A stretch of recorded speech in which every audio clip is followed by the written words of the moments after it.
UTEP Athletic Director Jim Center joins us on the Big Mountain.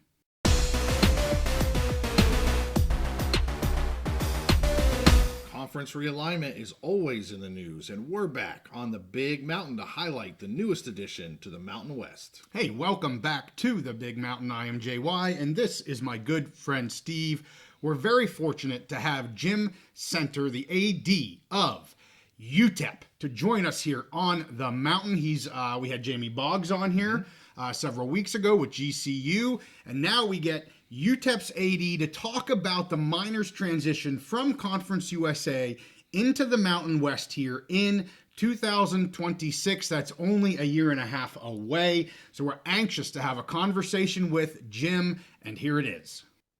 Jim, welcome to the Big Mountain. Thanks, guys. Appreciate you having me. Excited. I've been thinking about this ever since you've called me, and I thought, is this a hoax or a scam? Anymore, you got to be a little bit nervous when somebody just reaches to you out of the blue and says, hey, we want you to do this deal. Like there's got to be something up here, right? But I'm delighted to learn more about what you guys do and your passion for college football. Well, we're excited to have you here. Thank you for giving us your time and giving us the opportunity to speak with you.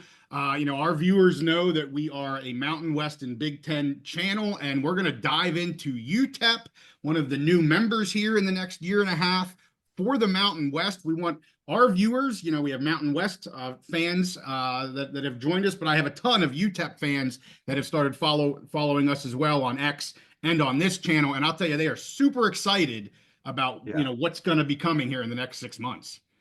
Yeah, I tell you, we have a passionate fan base. We really do. And unlike a lot of places, we really don't have any other Division I competition in our footprint, right? So you have approximately 750,000 people who live in El Paso proper. There's about 1.25 million to 1.5 million people in Juarez, Mexico, which we kind of see as our DMA, even though a true DMA wouldn't pull that up. But as an example, we have over 1,000 students who cross the border every day and come to school at UTEP, right? There's a reciprocity agreement with students from there where they can basically come slightly above in-state tuition. I mean, these are some things that most people, unless you've ever lived here, you wouldn't have any idea how close we are. I mean, Juarez, Mexico is our sister city. And if you guys can just imagine having a mom and dad live on that side of the river, you and your brother and sister live here, your aunt and uncle lives over here too, but you got grandma and grandpa live over here. That's what it's like here for many people. And so they go back and forth doing things as families, trade, commerce, business. I mean, you could no more separate us from Juarez, Mexico than you could, I don't know all the cities around Pittsburgh, but the Three Rivers area, you could separate those cities. They're all intertwined, right? Yeah. So it's the same kind of concept. But this is an amazing place with amazing people, with very, very passionate fans. Unfortunately, we probably haven't been as relevant and as good in football as we would like to be as a fan base. We've probably been known more as a basketball school, to be honest with you, particularly winning the national championship in 1966, with an all-black team that started against Kentucky, which is kind of the telltale deal for college athletics and breaking the race barrier with our coach, Don Haskins. So there's a lot of really cool things here, but our people make El Paso the #1 place. Well, again, as I said, just the fans that have, as soon as we did an episode drop when it was announced that UTEP was joining the Mountain West, my goodness, the outpouring of Miner fans was incredible. And as I said, super positive. And we have some great mountain dwellers, as we call them here on our channel. I think maybe the first real question would be just to talk a little bit about, where things are at currently. Of course, some of the Mountain West old heads going back to the WAC days of the 70s, 80s, and 90s, they certainly know UTEP in that conference together way back when. I think a lot of college football fans know about the Sun Bowl, one of the most beautiful stadiums, I think, in the country. It's incredible. But maybe, outside of that, obviously they know you've been a Conference USA member here for a little while now. Can you maybe just give us a broad brush picture of where you've been maybe over the last 10 years? I'd also love to hear about the football team. We're football focused here. I think what your head coach there is doing, the recruiting is amazing the past couple years. So maybe start with just a broad overview, and then I'd love to hear a little bit more about the football team and where they may be headed. Yeah, you bet. Well, let me just give you just a quick little overview of our university, because I think it's really important. We have nearly 25,000 students that go to school at UTEP, and over 50% of them are first generation college students, first person in their family ever go to an institution of higher education, which means that we're changing the lives of a lot of young people that go to school here. It's quite remarkable. We're ranked very, very high. We're what they call an HSI, Hispanic Serving Institution, about 87% Hispanic here. And with the social mobility charge, people who chart that and track it, we're very, very high on the ability to help people move through the social mobility and come from one socioeconomic level to another because of higher education. Many, many years ago, if you were to go back, let's just say 50 years ago, this was more of a predominantly white university, about 4,000 students, heavy on engineering and mining. And it's now very, very diverse, very large, and we'll probably be one of the top 2 or 3 schools in terms of size in our league, right? When we enter the Mountain West Conference. So we have a lot of peers that are also HSIs in the Mountain West Conference. We're an R1 university, so really high, over 150 million in research annually, and we continue to grow that. So there's a lot of really cool stuff on our campus, right? We're more of a commuter school, though. We don't have a lot of students who live on campus. It's not a residential campus. Only about 1,000 young people live on campus. We're trying to grow that population. So that's a little bit about the school. We're really excited about the future. Obviously, I can tell you guys, when I first got here, so I'm starting my 8th year now. When I first got here, you cannot believe how many people. I did nearly 50 town hall events and speaking events in my first 7 or 8 months. All right. I was everywhere. And the number one thing that people told me and said to me was, when are you going to get us in the Mountain West Conference? I mean, it was 10 to 1, maybe 25 to 1. Wow. They didn't have any other things to say. They wanted to know, when are we going to get back there? Now, even though UTEP never was in the Mountain West, because that was formed later, right, they recognize where we belong and who they associate themselves with because of how long we played in the old WAC. And obviously the days when UTEP was a part of the WAC, back in those days, it goes all the way back to Arizona State being in the league, Utah, BYU. So here's one of the unique things, I think. When people say, we want to be in the Mountain West and we want to do this, we want to do that, they don't even understand, because there's been so much conference realignment.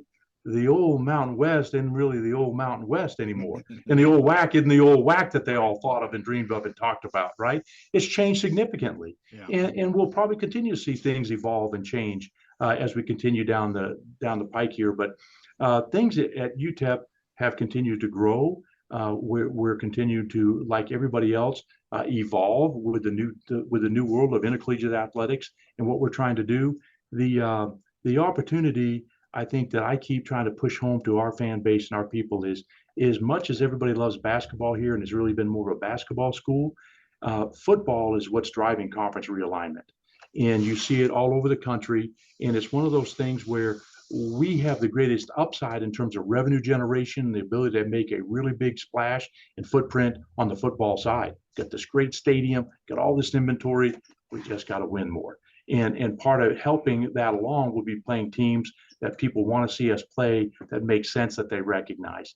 And let me say this, it's Conference USA has been a good league for us. In Conference USA, if you guys, I don't know if you guys are old enough to remember, when Conference USA really actually is when it went to the WAC, and it went to 16 teams, if you guys remember that, right? It just got big and everybody went, what the heck? No one should have 16 teams. That will never happen. That's never going to work. And sure enough, 8 broke away and created the Mountain West, and then some more came on, and then they broke away and the AAC was formed. This thing has just continued to evolve with the breakup of the Southwest Conference and everything else. So the good news is, I think every single time when things like that happen, it allows people to get out from underneath this cloud and reinvent themselves and reemerge. And I'll use Houston as an example, right? Now they've come full circle. They're back in the Big 12. How about TCU and SMU? That thing broke up and everybody went, oh my God, what's ever going to happen? And look, they've reemerged and they're stronger than ever. And so my hope and my goal is that UTEP can reemerge and become the kind of program that people here in El Paso want, where we represent this institution at a really high level in intercollegiate athletics.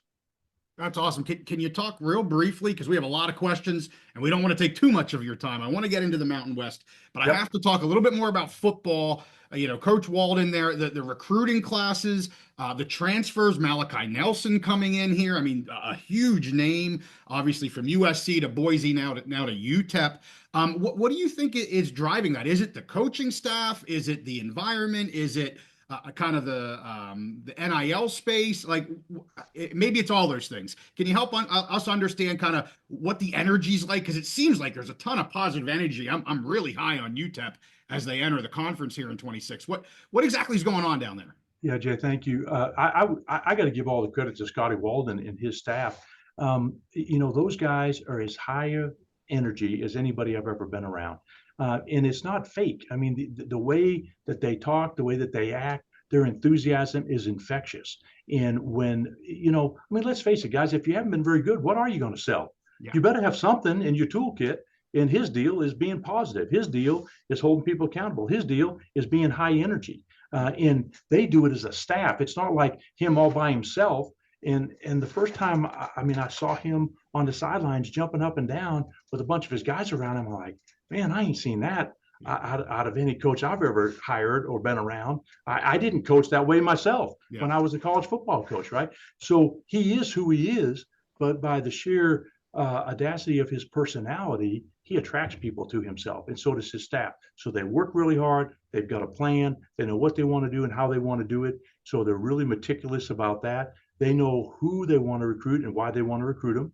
And they're not out trying to say, we're going to beat everybody. We just want to find our kind of guys. They call them their OKGs, our kind of guys. Okay. And really, you look at the best programs around the country, you almost always realize that they have a certain fit, a certain type of person that's going to fit their culture, in their team and their coaching staff and their personality. And that's who you build your core around, right? So that's what they're doing. We have some NIL opportunities here that we're working on, and we're trying to draw more of that out and get people comfortable with doing it. That's an area that a lot of people are not comfortable in, this idea of the new world order that we're dealing with. So that has got to grow and continue to get better. As you look at recruiting, one of the bigger challenges now, quite frankly, for everybody is the loss of student athletes. So when you used to recruit somebody and they would be in your program for 4 or 5 years, just think about if you spent $5,000 to recruit a kid and they were here for 5 years, amortized over 5 years, spend $1,000 a year to keep the kid. Well, now that same $5,000 isn't $5,000 because you're not just recruiting one, you're bringing in mom, dad, and a little brother, right? So you have 3 times the expenses, and you're only keeping that person for 1-2 years. Right. So the recruiting costs have gone sky high, and the amount of work that coaches have to recruit. So that's exhausting on coaches right now. I'll tell you, I think there's fatigue because you have to recruit your own kids every single day. Yeah. And the next thing is you got to work 365 recruiting all the other players to backfill because you're going to lose kids. So it's a very, very dynamic time, but those guys are up to the task and they're doing an amazing job. And they're not afraid to back down from anybody in recruiting. Now, I mean, let's face it. I mean, you're not going to go beat Texas A&M, Michigan, and Ohio State on a Texas kid. We get that. But by golly, who can we recruit and who can we beat? And we're not going to turn our back away from somebody and go, oh, there's no way we can get those, because we can get them. He's proving that we can. Yep. Well, it's fantastic to watch. So I think Steve has a question maybe about the Sun Bowl here a little bit. Yeah, well, I want to talk about facilities in general. We've brought up the Sun Bowl a few times here, and JY and I have talked about this before. The actual bowl game, the Sun Bowl, the star of the show, no matter who plays in it, is the stadium, is that backdrop. They're the star every year. It's just so beautiful there. Whoever's playing, people tune into that bowl game. So when it was announced that you guys were coming to the Mountain West, JY started doing some research into facilities, and we saw that there was a proposal from the university last year for a $99 million facelift, upgrade to the stadium. It looks like that did not receive county backing, and so it wasn't put in the project list. So we just wanted to check with you: is there an update on that? Are you guys still moving forward with renovations to the Sun Bowl? And just if there's anything in general about UTEP facilities that you want to talk about, we'd love to hear more. You bet. No, thank you so much. So first of all, you got to back up a little bit. When I first got here, my predecessor, Bob Stull, Chris Park is another gentleman who was the deputy here at the time, and he went on and moved around Washington State and went to Texas A&M most recently. And those guys had done a really nice job of putting a plan together to do some stadium renovations, and that included premium seating, it included concourse upgrades and things of that nature. Really cool stuff. They did a great job. We got started, then COVID hit. But so we did about an $18 to $19 million renovation then, right? So that by the time we're really into about the fourth or fifth year of it. So that was great. We're continuing to do things in the stadium all the time. We just replaced the turf last year, right? That's nearly $1 million. So we're going to continue to do those kinds of things. What we were trying to help our county understand is we feel like as a university, we're losing money because it's the biggest venue in West Texas. And we feel like we could hold half a dozen to a dozen more concerts there every single year. But there's certain things you've got to be able to bring to the table. Everything from power, infrastructure, the ability to load in, load out, all these different things that make big acts want to come here. This last summer, we had Def Leppard and Motley Crue sold out, right? And then the following week, RBD sold out 2 shows. I mean, these are stadium shows, right? Where you're putting 30, 40,000 people in them. I mean, it's amazing. So when you do the economic impact of that, we brought that to the county and said, hey, listen, guys, over 30 years, and we actually went to them initially with a $200 million ask and said, could we get $200 million? Because we could take this thing to another level and get some of the biggest acts that are touring the country, because we believe it'll pay for itself. It was the only net positive revenue back to the county of all the other things that were on the county's docket that they were looking at. So we felt really good about it. It was taking a lot of work. We had a lot of meetings with county commissioners, with stakeholders. At the end of the day, there's a lot of competing interests, right, for citizens, and you name it, from healthcare to law enforcement, and all the different things. So we didn't get them. We ended up backing that request from 200 million all the way down to 99 million because they kept giving us an indication that might have a better chance. And so we'd rather do $99 million worth of renovations to the stadium than none. But we still couldn't get it across the finish line and get it on the ballot. We felt like if it could get on the ballot, we could get it passed. We just couldn't get it past what they call their bond advisory committee to the point where the commissioners felt good about doing it. But that doesn't mean we're going to quit. We're going to continue to keep talking to those folks about how do we create win-win partnerships, whether it's with the city, with the county, so that we can do something really transformational with this venue. And so we're continuing to do fundraising activities and look at ways that we can enhance the Sun Bowl. We are going to be enhancing and doing some remodeling in the south end zone related to the football locker rooms, as an example.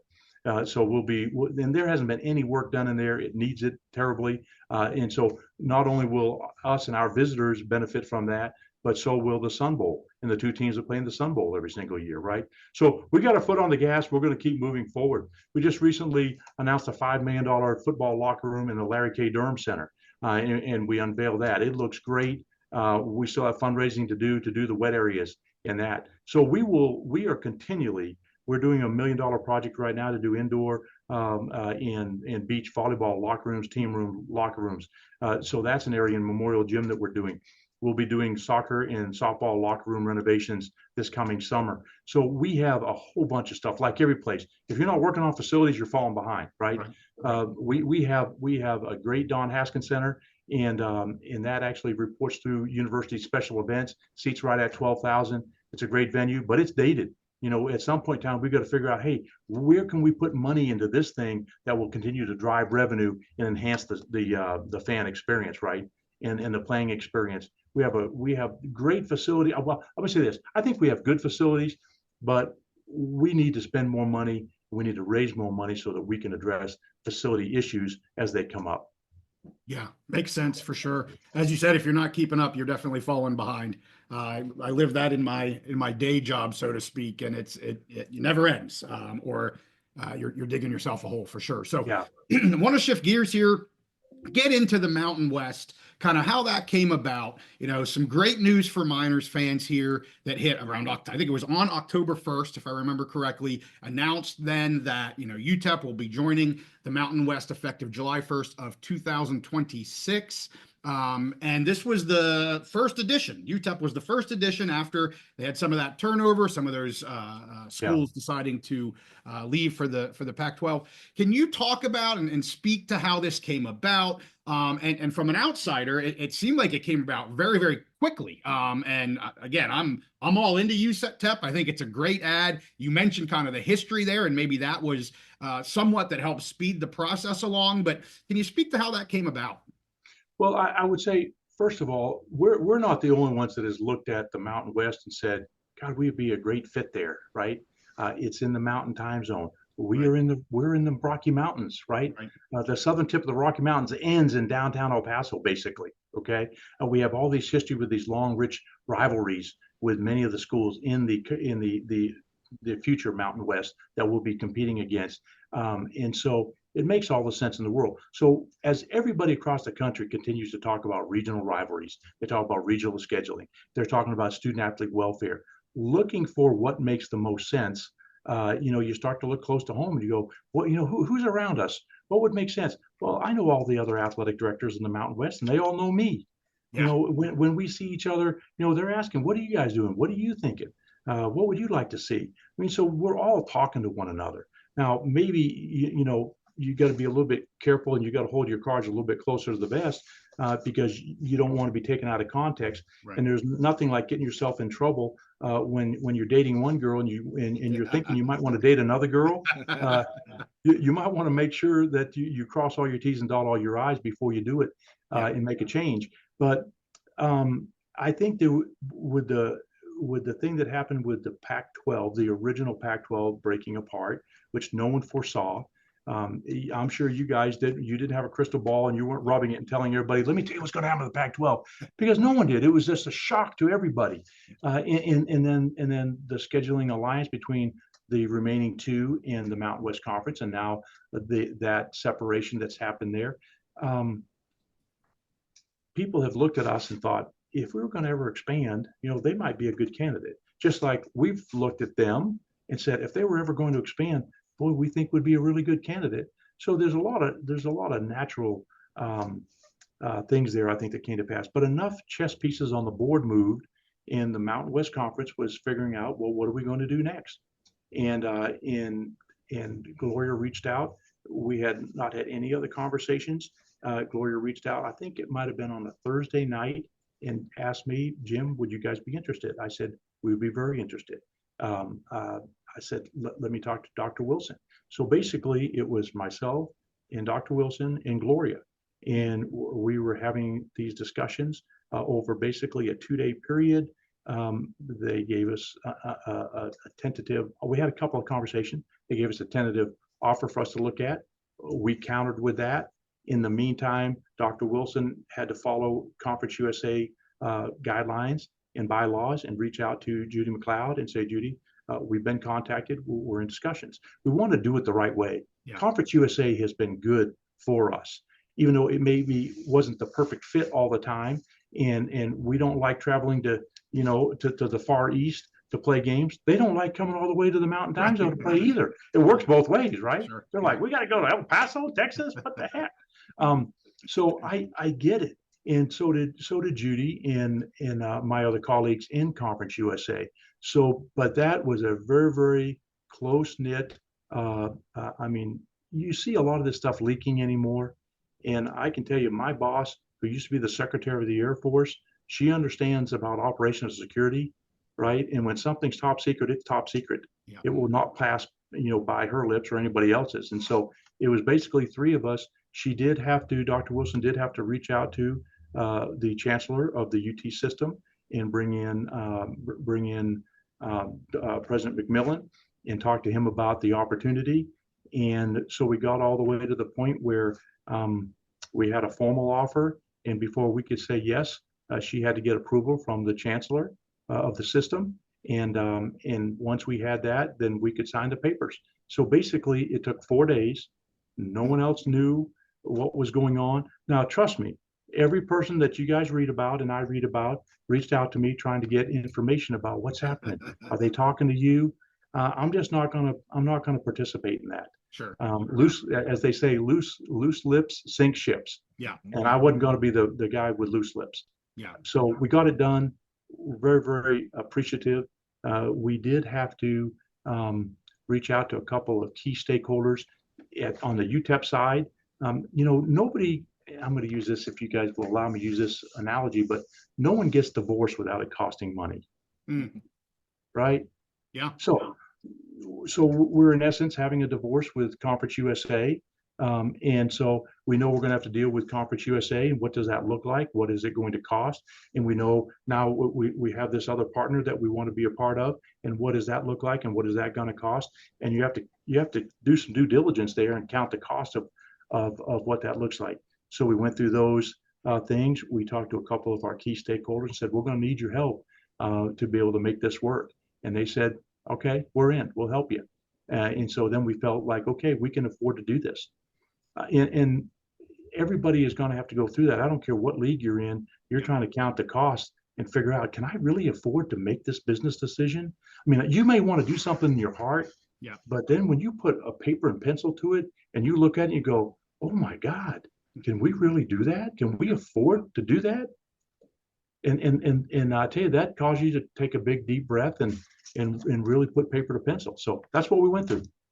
Well, I can tell you your marriage and divorce analogy is one that Steve uses quite often. Oh, he does? Oh, good. Oh, yes, on the Big Mountain. We're talking contracts and grant of rights and all of those sorts of things. Yes, that is an analogy that Steve has used often. It's a very apt analogy, exactly for the reasons he mentioned. Yeah, yeah.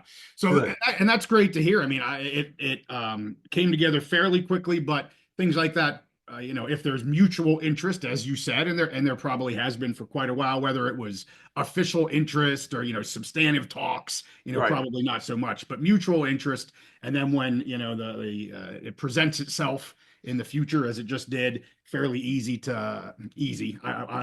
maybe not so easy for you, but easier than some to kind of go down that path. So that's really interesting. And I think we want to talk a little bit more about Texas. Yes. So before I get into, I have a follow-up question regarding the state of Texas. But before we get into it, I just want to tell you a little background on this.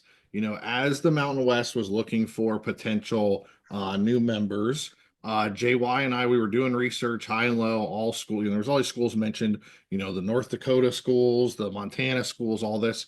And so I'm a data guy. I'm an analytics guy. I have a business degree. I decided to go hunting for some data, some population data. And I found this map that showed, I think it was the top 50 or top 100 counties in America with population growth. And so, you look at the state of Texas, and obviously there's the population centers everybody knows, Dallas, Houston, all those. But we're looking at the map of Texas, and we see all the way over there on the edge, there's this bright red spot of population growth, El Paso, Texas. Yeah. So we had identified that, and then it was not too long after that where the news started coming out about UTEP. So both of us, we were not surprised there. Yeah. And we said, that was an area for growth. So getting more into that, the state of Texas, we've been covering the Mountain West expansion. We've been covering the PAC and who they may be adding. And I've said over and over again, the state of Texas is where you need to go if you're trying to add members, you're looking for growth opportunities. So obviously, the Mountain West, they get the El Paso market, that growing market with UTEP. But we want to ask you, what do you think about the Mountain West looking further into Texas? What are your thoughts of continuing? I think we heard before that UTEP has a natural rival in maybe Sam Houston State, and they were looked at by the Mountain West. We've been talking about Tarleton State. So we're just curious what your thoughts are being there in Texas and working in athletics there. Should the Mountain West continue to look into that state? Do you think there are some other growth opportunities? Well, I'm going to answer your question starting out saying this, okay? You can get to San Diego from El Paso in the same time it takes to get to Houston, Texas. That's how far west we are. Yeah. All right. When I first got here, the Final Four, it's coming back again this year. When I first got here, the Final Four was in San Antonio. So I MapQuested. I think I'll just drive over there. MapQuest, that shows you how old I am. On MapQuest, it said 500 miles, 8 hours. I'm like, Oh my God. You don't realize until you know how you hit the little minus button, you go further and further back and you see more of what you're looking at. Yeah. So that's what I did. I'm like, damn. I mean, I'm nearly underneath Denver. You Right. can Yeah, in 8 hours, you're in Denver, right? yeah, It's shocking because you don't realize how far west you really are. yeah. So my point to that is a lot of people would think, boy, UTEP's got all these great rivalries with all these Texas schools. Well, rivalries are best when I can come to your house and beat you, and you can come to my house and beat me. And there hasn't been a whole lot of that. When we play North Texas, Sam Houston, Rice, when we play UTSA, we don't have a bunch of their fans coming over here. Right. And we don't have a bunch of our fans going there. It's too far. That's like a vacation drive, right? It's not a let's go over on Saturday morning and watch the ball game. Right. Now we do have that with New Mexico State. We have that with New Mexico, 3.5 hour drive away, right? So my point is to say, well, where should we go as a league, and should we explore others? Yeah, there's probably others that we should explore, but because of their footprint, they're like us, their population center, their DMA, their population, and do they fit the Mountain West, or what will be the new Mountain West when it configures? I think it's something to look at. What really hurt us when the starting going all the way back to Texas, Oklahoma leaving, the 3 schools leaving the ACC, and then excuse me, not the ACC, the American, and then the American taking 6 of Conference USA members. We lost our game against Rice. We lost our game against UTSA. We lost our game against North Texas. So our league basically shifted to the east, right, with the acquisition of new teams. Right. So like right now, I don't even have any games scheduled with Rice, North Texas, or UTSA. Wow. Right, moving out. Now, I'd like to, because we're still going to recruit the state of Texas hard. Right. That's going to be our home base of recruiting every single year. We're going to get probably 75% of our players there. So I want to have a presence when we play them. We've got a 4-game series with Texas. We'll look at trying to play other teams. We've played some home and homes with Texas Tech. We'll try to play, eventually start to sprinkle in, once we get the Mountain West Conference schedule, we'll try to sprinkle in home and homes with North Texas, maybe SMU, maybe UTSA and Rice.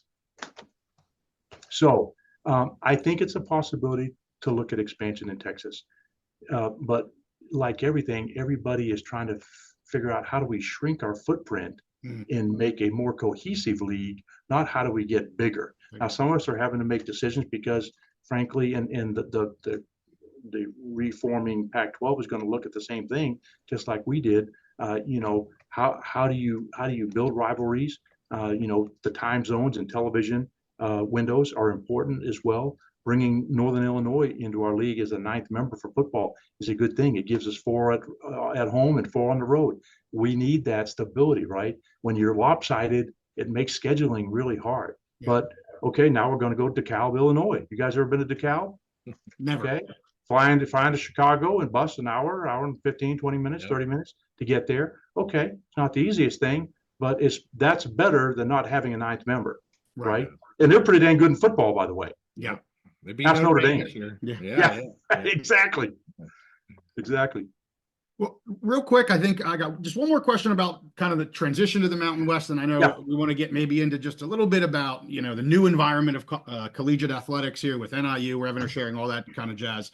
And as a new member, this is just more for, I'm just wondering how it all works more than anything. But as a new member to the league there, and then subsequent additions after that. So obviously GCU has been added; they're a non-football member. UC Davis has been added, again leaving their football, at least for the time being, back at FCS. And then you mentioned NIU, kind of the newest addition, football-only member in that Central Time Zone. Have you been involved in those discussions at all, or is this more kind of the core Mountain West members that are there now are doing most of that legwork, or what is your involvement kind of moving forward? Yeah, I have not been to any Mountain West AD meetings. We're having an occasional meeting with Mountain West officials, just talking about how they do things operationally, right? How it works for them.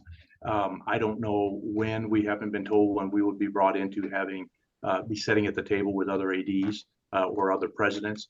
So I don't know when that's going to happen. Obviously, we don't officially join the league until July 1st of 2026. Right. And Gloria has been great about saying, hey, I just want to talk to you and let you know we're thinking about such and such. And so we haven't been blindsided at all. At the same time, we're not at a table voting about what should happen next. I'm pleased with the people that they brought. I think they make sense. I know Jamie Boggs there at GCU, and I also know Rocco DeLuca at Davis. Both of those schools are really good schools. They make sense. The Sacramento area for Davis, obviously the Phoenix Valley is a big one. I mean, that's an easy drive for us. You can get over there in 6.5 hours, right? So that's pretty easy. We play the U of A, we play Arizona State, and a lot of our other sports. So that'll be pretty easy.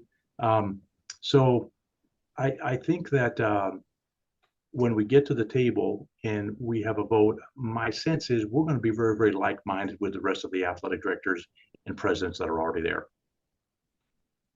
And that's exactly what we've heard.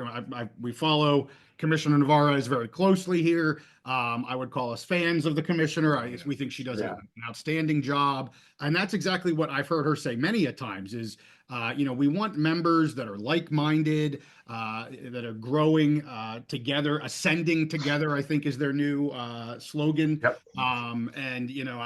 That's just the leadership I think that she provides in bringing everyone together. That's exactly what we see as outsiders, but followers, fairly close followers of the Mountain West. Yep. So moving to the kind of just the last segment here, we want to talk about, again, that new collegiate environment as we're getting into NIL and revenue sharing. And of course, we have this wonderful house settlement that everyone's currently talking about and opting in or opting out and how much are you opting in and all that kind of jazz. And, we don't want to go too far down that road because, my goodness, we could talk about it for a long, long time.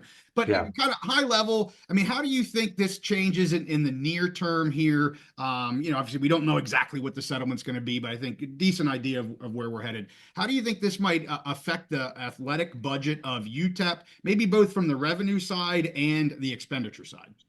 Yeah, that is probably the $64 million question. Okay, and so what I will say is our primary focus right now is raising the money and doing what we need to do to get our divorce completed. Yeah. Okay, right. So we have exit fees and things that we've got to forego. We've got to buy our grant of rights back. We've got some things we've got to do to enter the league. And so that's our first and primary focus, right? We're going to have to make a determination on opting in. I'm sure, like my colleagues in the Conference USA and the Mountain West, I think most everybody will opt in. Yeah. Now, that can mean a lot of different things to a lot of different people, right? So if I said, hey, we're going to opt in, and that means we're going to follow the roster caps that are going to come into place as opposed to the current scholarship system that we have. Okay, that's one thing of opting in. There's the revenue share piece, which is another piece. So there's a lot of moving parts, and there's just as many unanswered questions as there are people who have answers. At the NCAA convention here about 10 days ago, it was, and I'm not beating up the leadership of the NCAA, but to show you, they had on the board, hey, by March 1st, people are going to have to determine, are you opting in or are you not opting in? Now, we can't tell you how you're going to do that exactly, right? So think about it. That's 5 weeks away. Right. And they can't tell you exactly the process to opt in or opt out.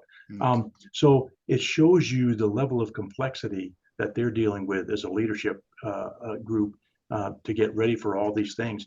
Last week, I just came from a meeting down at NACTA, the midwinter meetings down in Marco Island, and we were talking about this. But just last week alone, there were about 3 or 4 significant things where people started, when I say people, organizations started showing their cards a little bit. The Department of Education and OCR came out, finally said, here's a 9-page document that says, we believe that your rev share is going to count against, Title IX and gender equity. Right. Most people haven't been thinking that way and talking that way. Now, they might in the back of their head say, well, what will we do if? Yes. But really, most people have been tracking along the settlement, right, to former student athletes is how we'll probably do our dispersal. So that now they finally came forward and say, this is the way we see it. Oh, okay. That's a little bit of a wake up call for everybody. The Justice Department came out with their deal that they said, hey, listen, we really think you guys should rethink, and we're going to send a letter to Judge Wilkins that says you ought to reconsider what this cap thing looks like, because that just looks like an artificial ceiling. So there's some things like that. The young man who left Wisconsin and went to Miami and didn't go through the portal, right? Now, most people don't realize that's always been there because everybody's talked so much about the portal and the way you enter the portal windows and all this stuff. But that happened. Well, makes you wonder, well, do you even need a portal?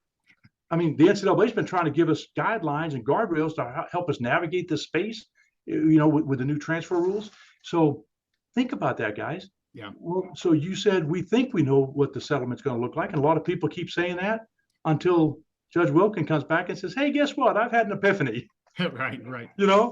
I mean, athletes, the Athlete Network, I can't remember Jim Cavall, I think his group, when they had 50 student athletes get together and they talked about the settlement. What does that look like in student athletes as employees, collective bargaining? I mean, that could be another significant thing that might change this. You guys have seen where walk-ons have said, hey, listen, but because you've changed the rules of the game, all of us walk-ons either aren't going to get to participate in rev share or we're going to be cut out and not even have an opportunity anymore. Right. I only say all those things to say there is a lot of moving parts. And so how is this going to affect our budget? Well, number one, we know we've got to continue to drive revenue. Everybody in America is saying that. We got to drive revenue. Is that mostly going to come from fundraising tickets? A lot of it for UTEP will come from tickets if and when we win. And we need to win. That will help immensely. Okay. But we're working very hard right now at trying to raise more money. But you know what, guys? I get up every day and that's what I think about: selling sponsorships, selling tickets, and raising money. And every once in a while, somebody will finally say, oh, you know what? Let's put, maybe we should allow logos to be placed on the football field. Yeah. And we were fortunate enough to go out and get a really big deal done with one of our current sponsors. We're one of the group of fives who got a really good deal done. And we're proud of that. But it was already with an existing partner that we had this new inventory that we could take to them and say, wow, this is an amazing opportunity. But where we've been for the last 100 years with no logo on the field. Yeah. We can't do that. Somebody has always felt like, well, we can't do that. Right. Well, what about a patch on the jersey now? I mean, there's people that'll probably become the next thing. Do you guys remember here a few years ago when I can't even remember the name of the league, what it was, but they had all kinds of stuff. The one I remember is the name on the back of the jersey was "He Hate Me." XFL, all kinds of stickers, and it looked like NASCAR on a helmet and all this stuff. I don't know if it'll ever get to that. I hope it doesn't.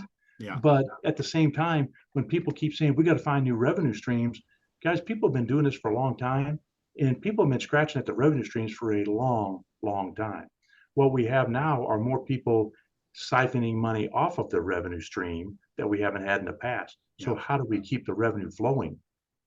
That's the $64 million question in my mind. Yeah. Well, you mentioned you didn't want to pick apart the leadership at the NCAA too much. I mean, you're operating an athletic department under their purview, so I totally get it. JY and I, we pick at the NCAA enough, challenge some of their decisions and whatever.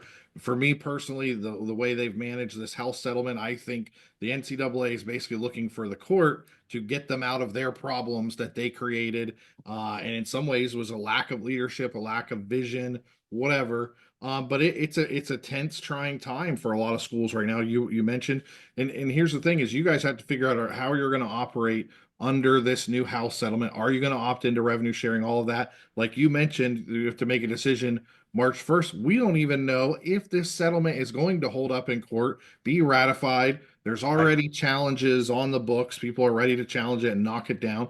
I've seen some schools say that they're going to just start operating as if the house settlement is going to go into effect. Well, what happens if they start doing that and then the wool, the rug gets pulled out from under them?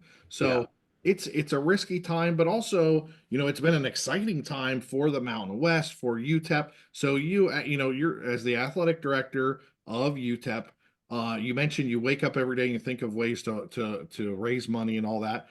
What's your feeling on the ground? It's a risky time with all this, but it's an exciting time as well. So are you up at night worrying about this house settlement and how you're going to kind of move forward, or are you more excited because of, the opportunity of moving to the Mountain West and all that? What's just kind of your gut feel on the ground?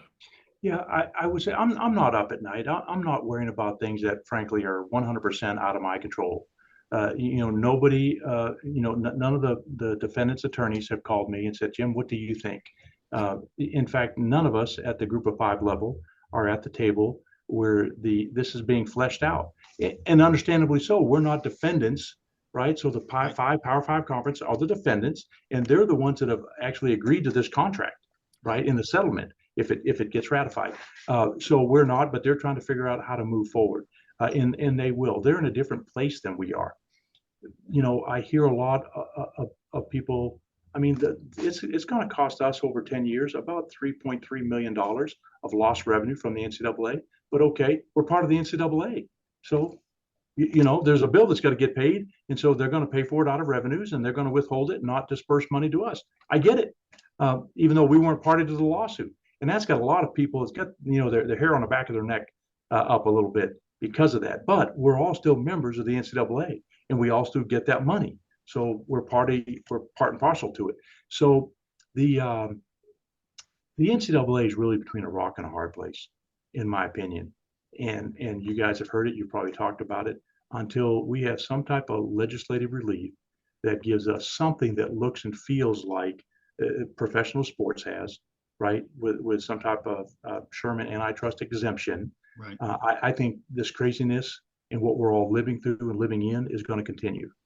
And it's one thing, could you imagine, I was thinking the other day, what about if you took all the players in the country who want to get recruited and go play, and you put them on the board, and then we had a draft of all the schools who want to draft? Okay, I don't know how you do it, but can you imagine how long that would take? Right. But that's the system that those guys get to operate with, I don't know, 33, 36 NFL teams, and let's just say 500, prospective NFL players. Well, we don't have that luxury. So we're in a free marketplace where there's no cap. There's no limit to what you could spend, which is unbelievable when you think about what we're all trying to work in and operate in and how different it is. We've had the most transformational changes in intercollegiate athletics of any time ever. We've been growing up in the business for the last 20, 30, 40, 50 years about keeping boosters out, not paying people, the purity of amateurism, and all that stuff has gone almost overnight. So it's exciting, it's frightening. I mean, we want to do the right thing. We want to follow the rules. We want to do the right things, but frankly, we don't even know what the rules are. Yeah. Okay. And so that causes some trepidation. And to your point, Steve, you were talking about people are moving forward under the assumption that it's going to be there. So what about if somebody signs your son to a scholarship? In that financial aid agreement said they're going to pay him $500,000 here in August when he shows up for training camp and to start his collegiate career. And then all of a sudden they go, oh, just kidding. We're not going to give you $500,000 because the rules changed. Right. And you're like, well, by God, we wouldn't have come to your school, right, because you offered us 500,000. Those others only offered us 100 or 200. My kid would be going there as opposed to here. Yeah. So are you going to sue the school that you went to? Yeah. It's a fun time. It's a fun time. But people are making real life decisions. Yes. About where I'm going to go to school, what coach I'm going to, what coach is going to coach me, and how I'm going to live my life. When the truth is, it's very, very unstable. Yeah, and many of them are 16, 17-year-old minors who they have to make a decision when the decision makers that have been doing this for decades can't figure out what's going on. How's a 16 or 17-year-old supposed to know, okay, this is real, this is what the landscape's going to look like a year from now when I get to campus? Yeah. It's I'll bring up this situation. And once again, I don't know any of the details about this young man who left Wisconsin and went to Miami. I don't know anything about it. But what I could say is, anytime somebody has a contract, if the three of us agree to a contract, then if you violate the contract, you're in breach of the contract, which means there's damages, which means I could sue you or you could sue me. Yeah. Right.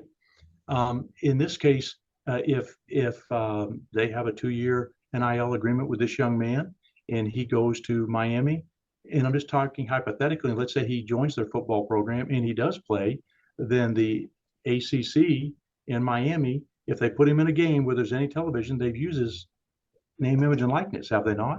Yep. Right. So I keep asking myself, well, would Wisconsin sue the ACC in Miami for somehow utilizing that young man's NIL?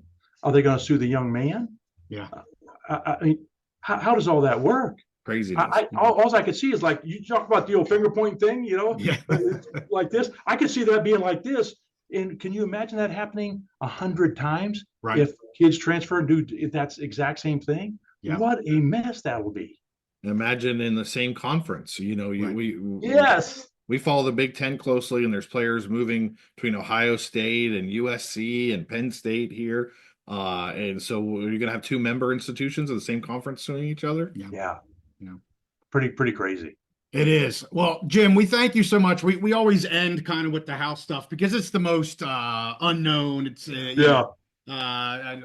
call it fun, call it crazy, call it whatever. But we thank you so much for coming on. We are really excited for you and your Miners, your football team, the entire athletic department, and your entire university to be joining the Mountain West. We think it was a fantastic addition. Happy that you were the first one that they invited and you agreed to join. I'm already starting to educate myself on your football team because we do pick games during the season. So I said, man, these new teams I gotta get myself up to speed on. So at least I got a year here to really educate myself. But You got the shirt. You started. I got the shirt and Yeah. we're getting ready. So we thank you so much for coming on the mountain here.